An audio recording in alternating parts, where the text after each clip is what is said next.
Peshawar high court मखसूस नशिस्तों का case Sunni इत्तेहाद council की दरखास्तें खारिज कर दी गई हैं। आपको बताते चलें कि मखसूस नशिस्तों के लिए दरखास्तें दी गई थी जो कि खारिज कर दी गई हैं। सुन्नी इत्तेहाद काउंसिल की जानिब से ये दरखास्तें दी गई थी। तफसीलात जानेंगे, अब्दुल करीम हमारे साथ मौजूद हैं। अब्दुल करीम, बताएगा क्या रिमार्क सामने आए हैं?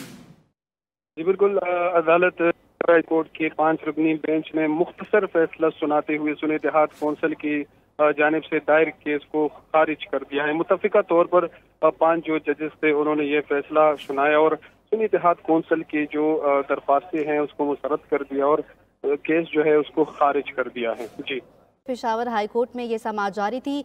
मखसूस नशिस्तों का ये केस है। सुन्नी इत्तेहाद काउंसिल की जानिब से दरखास्तें दी गई थी जो कि खारिज कर दी गई हैं। पेशावर हाई कोर्ट में ये समाअत जारी थी। मखसूस नशिस्तों का केस है। सुन्नी इत्तेहाद काउंसिल की जानिब से दरखास्तें दी गई थी जो कि दरखास्तें पेशावर हाई कोर्ट की जानिब से खारिज कर दी गई हैं। सुन्नी इत्तेहाद काउंसिल की जानिब से मखसूस नशिस्तों के लिए ये दरखास्तें दायर की गई थी जो कि खारिज कर दी गई हैं। पेशावर हाई कोर्ट में ये केस चल रहा था। मखसूस नशिस्तों का ये केस है। अब्दुल करीम हमारे साथ मौजूद है। एक बार फिर अब्दुल करीम, बताएगा तफसीलन इस केस के हवाले से? जी बिल्कुल, पेशावर हाई कोर्ट में 2 दिन से जो जारी समाअत थी तो आज उस पर फैसला महफूज किया गया और 1 बजे टाइम दिया गया था और उसके बाद जो है फैसला महफूज फैसला अदालत ने सुनाते हुए मुख्तसर फैसला सुनाया और जो सुन्नी इत्तेहाद कौंसिल की जानिब से केस था उसको अदालत ने खारिज कर दिया है। जी, तफसीली फैसला कब तक आ जाएगा अब्दुल करीम?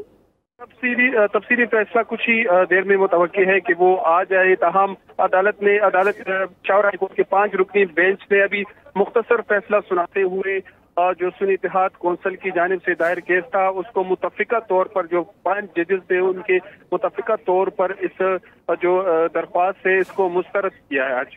जी, अब्दुल करीम, बताएगा कि ये जो आप बता रहे हैं कि 5 रुकनी बेंच था, क्या ये मुतफिका फैसला सुनाया गया है? जी बिल्कुल, 5 रुकनी बेंच था और ये मुतफिका फैसला था जो आज सुनाया गया है और तफसीली फैसला जो है वो आना अभी बाकी है। 2 दिन से दलाइल चल रहे थे। तमाम जो फरीकैन थे उनके वकला ने दलाइल दिए और जो सुन्नी इत्तेहाद कौंसिल के सीनियर वकील बैरिस्टर अली जफर साहब पे आज उसके एक तवील दलाइल चले और उसके बाद जो है 5 रुकनी जो बेंच है पेशावर हाई कोर्ट के उन्होंने फैसला महफूज किया और उसको अभी सुनाया और मुख्तसर फैसला सुनाया कि जो सुन्नी इत्तेहाद कौंसिल की जानिब से केस दायर है उसको मुतफिका तौर पर पेशावर हाई कोर्ट जो है वो खारिज करती है।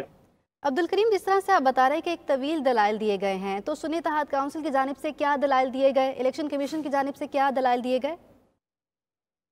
जी बिल्कुल, सुन्नी इत्तेहाद कौंसिल के वकील बैरिस्टर अली जफर ने आज तवील दलाइल दिए। उसमें उन्होंने मुख्तलिफ जो हवाले हैं वो दिए, आर्टिकल्स पेश किए। इसके साथ साथ 2019 में जो GDA का वो उनको जो सीट्स दिए गए थे उनके 3 नुमाइंदे थे और उसके बाद जो आज़ाद उम्मीदवार उसमें शामिल हुए और उसमें उन्होंने जो सीट्स उनको दोबारा दिए गए थे। इलेक्शन कमीशन ने दोबारा जो नोटिस जारी किया था उसका भी हवाला दिया। इसके साथ साथ दीगर आर्टिकल्स पेश किए और अदालत ने भी कुछ सवाल उठाए और उसके बाद जो है अदालत ने इलेक्शन कमीशन के वकील पेश हुए। इलेक्शन कमीशन के वकील ने भी ये भी सवाल उठाए कि ये फैसला केस सिर्फ पेशावर हाई कोर्ट में ही नहीं, लाहौर में भी इनकी जानिब से दायर किया गया है और इसके साथ साथ सिंध में भी दायर है और ये फैसला जो होगा ये इसके साथ जो सिंध हाई कोर्ट का जो केस है वो भी मुमासलत रखता है। और उसके बाद जो है अदालत ने सबकी तमाम जो वकला थे उनकी दलाइल सुनने के बाद